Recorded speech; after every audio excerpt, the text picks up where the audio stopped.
చాలా మంది software engineers they don't want to do software job, they want to get in to farming. So వీళ్ళకి మీరు ఇచ్చే suggestion ఏంటి వర్టికల్ ఫార్మింగ్ రిలేటెడ్? లేదండి, ఇది అంటే చాలా వరకు అందరికి ఏంటంటే మేబీ స్ట్రెస్ వల్లనో దేని వల్లనో they wanted to switch in to some other jobs. కానీ ఇక్కడ వచ్చే వరకు దీనిలో కూడా చాలా ప్యాషనెట్ గా ఉండాలి, కమిట్మెంట్ ఉండాలి. ఇక్కడ టైం అండ్ కమిట్మెంట్ ఇవ్వగలగాలి మనం వచ్చేసి. లేదు we have a like financially we're strong, we wanted to establish the project in agriculture అంటే ఇట్స్ నాట్ వర్కౌట్ కాదు.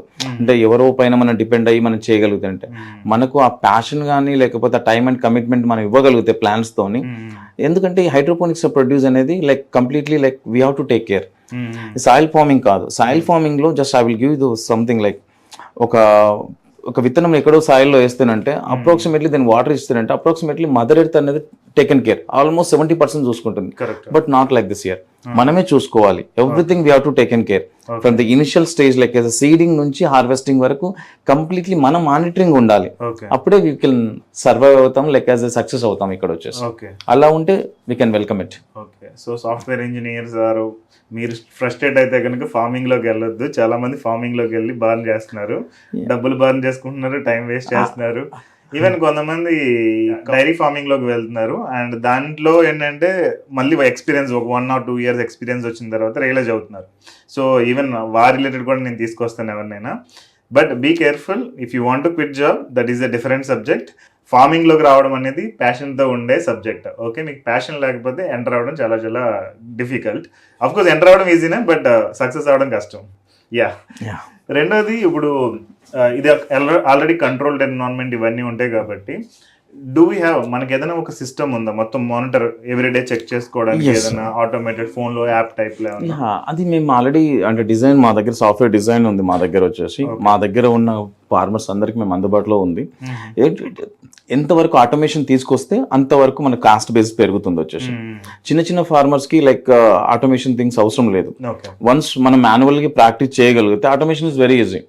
మనం ఆటోమేషన్ టెక్నాలజీ మనం బయటికి వెళ్ళి కానీ ఇంపోర్ట్ చేయగలిగితే లైక్ సమ్ అదర్ కంపెనీస్ ఇప్పటికీ మనం బయటికి వెళ్ళి తెచ్చుకోగలుగుతాం. కానీ అది కాకుండా వన్స్ లైక్ మాన్యువల్లీ రోజు మనకు కొన్ని థింగ్స్ ఉంటాయి, డైలీ అబ్జర్వేషన్స్ కానీ డైలీ మానిటరింగ్ థింగ్స్ ఉంటాయి హైడ్రోపోనిక్స్ లో. పిహెచ్ కానీ ఈసీ కానీ టెంపరేచర్ అండ్ రిలేటివ్ హ్యూమిడిటీ, పాలియోస్ వచ్చేసి టెంపరేచర్ ఎలా ఉంది, ఇవన్నీ థింగ్స్ అనేది చాలా ఇంపార్టెంట్. మనకేంటంటే ఒక హౌస్ లో ఒక ప్రొటెక్టెడ్ కల్టివేషన్ లో గ్రో చేస్తున్నాం. మనకు బయట టెంపరేచర్ కి ఓపెన్ ఫీల్డ్ కల్టివేషన్ కి like as in house like ఈ టెంపరేచర్ కి ప్లాంట్స్ కి డిఫరెంట్ గా ఉంటుంది. దానికి తగ్గట్టు మనకు temperature is not required. Temperature మీద సంబంధం లేకుండా పాలిహౌసెస్ లో what is RH relative humidity అంటాం. దాని రిలేటివ్ హ్యూమిడిటీ ప్రాపర్ గా ఉండగలిగితే so plant can be happily grow. అలా దాన్ని మనం కంట్రోల్ చేయగలగాలి. మనకు అది తెలియాలి how to manage the RH అనేది.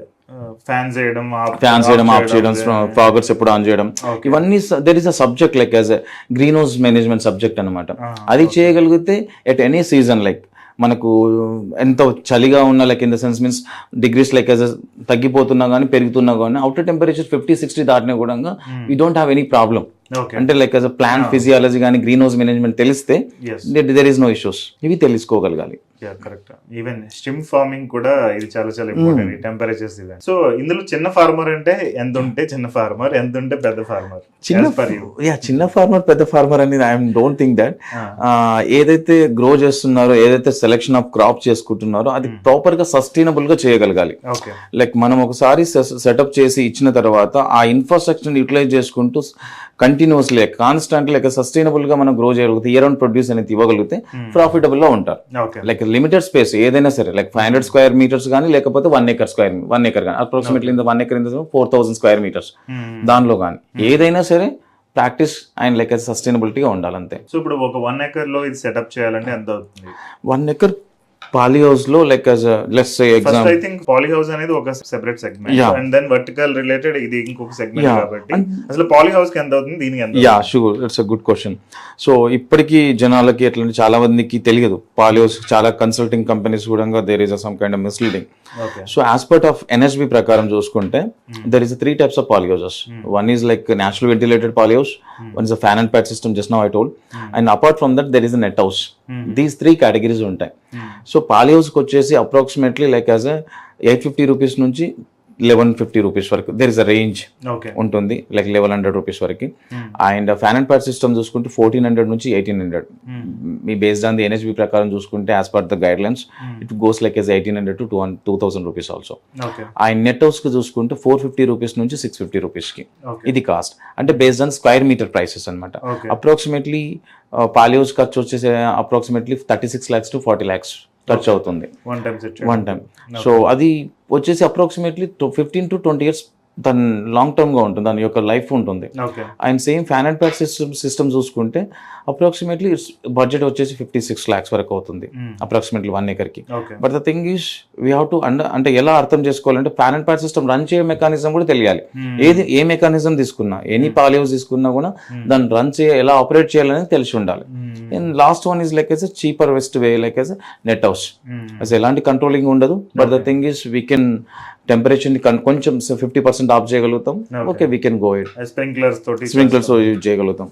అది మన ఈ తెలంగాణ ఆంధ్రాకి it's good for us, no problem. అంటే కొంచెం బడ్జెట్ ఎక్కువగా పెట్టకుండా హాఫ్ ఆఫ్ ది బడ్జెట్ లో కంప్లీట్ చేసుకోవచ్చు. కంప్లీట్ చేయొచ్చు. ఓకే ఇప్పుడు యాక్చువల్గా ఈ పాలీ హౌసెస్ ఇవన్నిటికి గవర్నమెంట్ నుంచి సబ్సిడీ ఎంత వస్తుంది?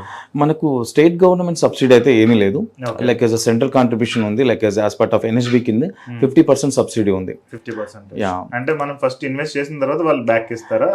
యా ఇన్వెస్ట్ చేసిన తర్వాత like we can take the from loan, bank నుంచి లోన్ తీసుకోవాలి. డైరెక్ట్ మన ప్యాకెట్స్ కి ఇవ్వరు, లైక్ బ్యాంకర్స్ కే ఇస్తారు వచ్చేసి. దెన్ వన్స్ లైక్ అంటే ఎన్హెచ్బి ప్రకారం కొన్ని క్రాప్స్ సజెస్ట్ చేశారు వాళ్ళు. సో ఈ క్రాప్స్ అయితేనే like as viable crops. Okay like NHB ప్రకారం చెప్పాలంటే like as capsicum, tomato and cucumber, these crops అనేది పాలీ హౌసెస్ లో గ్రో చేస్తే ఓకే దర్ ఇన్స్పెక్షన్ ఉన్నప్పుడు ఇవన్నీ గ్రో చేయగలగాలి. అప్పుడు వరకు వాళ్ళు ఇన్స్పెక్షన్ కి వస్తారు, couple of times, 3 times 4 times వస్తారు. అవి వెరిఫికేషన్ చేసుకున్న తర్వాతనే ఎన్హెచ్బి నుంచి ఫండింగ్ రిలీజ్ అవుతుంది, సబ్సిడీ రిలీజ్ అవుతుంది. That it takes like as time తీసుకుంటుంది, టైం డ్యూరేషన్ ఉంటుంది. ఆ టైం డ్యూరేషన్ లో వాళ్ళు రిలీజ్ చేస్తారు ఫండింగ్ అంటే వచ్చేసి. అది నిజంగా వస్తుందా? వస్తుంది. ఎందుకంటే స్టార్టింగ్ లో చెప్తారు, బట్ వన్స్ సెటప్ చేసిన తర్వాత ఎవరు no it's NHB guide lines కాబట్టి తప్పకుండా ఇస్తారు. అటువంటిది ఏం లేదు. ఫండింగ్ ఉంది, ఇప్పటికీ ఉంది, ఇస్తారు రిలీజ్. మన దగ్గర చాలా తక్కువ యూటిలైజేషన్ ఫండింగ్ వచ్చేసి. Okay but northern states like చూసుకుంటే లైక్ మహారాష్ట్ర లేకపోతే పంజాబ్ కానీ హర్యానా, లైక్ దీ స్టేట్స్ లైక్ ఈవెన్ రాజస్థాన్ లో స్టేట్ గవర్నమెంట్ కాంట్రిబ్యూషన్ కూడా చాలా ఎక్కువగా ఉంది.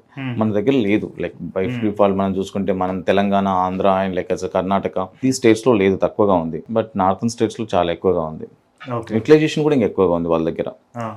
ఓకే